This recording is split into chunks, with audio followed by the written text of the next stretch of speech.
right, welcome y'all to the office party for July of 2025. This is the 7th office hours for 2025.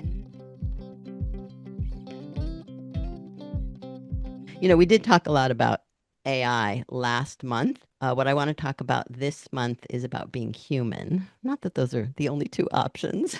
And I want to start actually with a quote that I heard this morning on my lately favorite podcast. It's called Possible. It's co-hosted by Reid Hoffman, the co-founder of LinkedIn.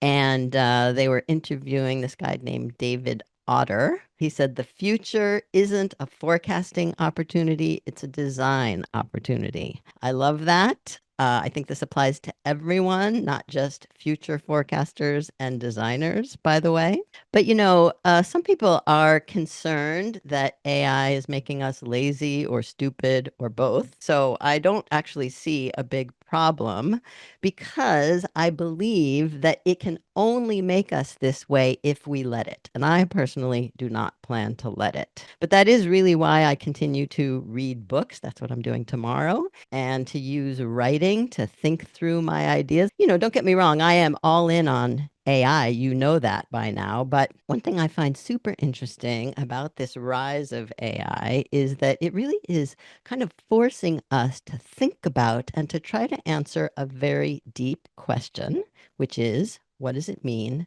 to be human? And what exactly makes us human? Even though I don't know what it is that makes us human or me human, I want to think about it. I want to hear what others have to say about it, including artificial Elise, actually. And yes, of course, AI could make us stupid, but I also think it has the potential to make us deeper, more thoughtful human beings. And I do think that's a choice each of us has to make. It's kind of part of how we each design our future. So I hope you are thinking that through and doing that. And that's one of the things I wanted to talk about today. And I did ask this question on LinkedIn. One person wrote, write like you speak, which I thought was a really good step in that direction. Lead with emotion and vulnerability. And I like this one too, because a lot of people seem reluctant to show vulnerability.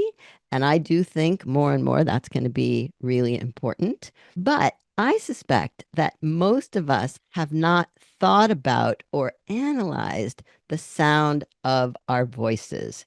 And maybe you even think there's nothing all that special about your voice, but I really think there is. There has to be, that it makes you you. It's part of what makes you you. Now I want to share, this is something I and we, my team, a couple of years ago actually wrote about the marketing mentor voice, which is my voice. And I want you to listen for the things you might say about yourself that would be different from what I'm saying, or maybe it's similar. I don't believe in know-it-all prescriptions when it comes to finding the answers to problematic clients, projects, or career decisions. As a sounding board, a trusted advisor, and a mentor, the first thing a client is likely to hear from me is a question, followed perhaps by a few more questions, because I believe that genuine curiosity lies at the heart of problem solving for my clients and my clients' clients. I speak honestly, earnestly, and with understanding of the challenges that face creative professionals in their day-to-day business lives. I won't sugarcoat a bad situation. Those of you who have done one-on-ones with me know that. But hardly any situation is all bad. And so for truly hopeless cases, I will gently help chart a course around burned bridges.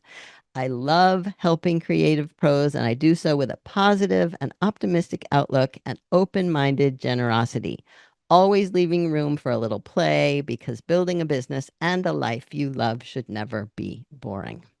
The tricky part is knowing yourself, right? If you haven't had as many years of therapy as I have, then you may not know quite as much about yourself. This comes with time, but we are constantly changing and I hope deepening ourselves. And so that those words may also have to evolve and change as we go. Thanks all y'all. And oh yeah, I got to say bye y'all.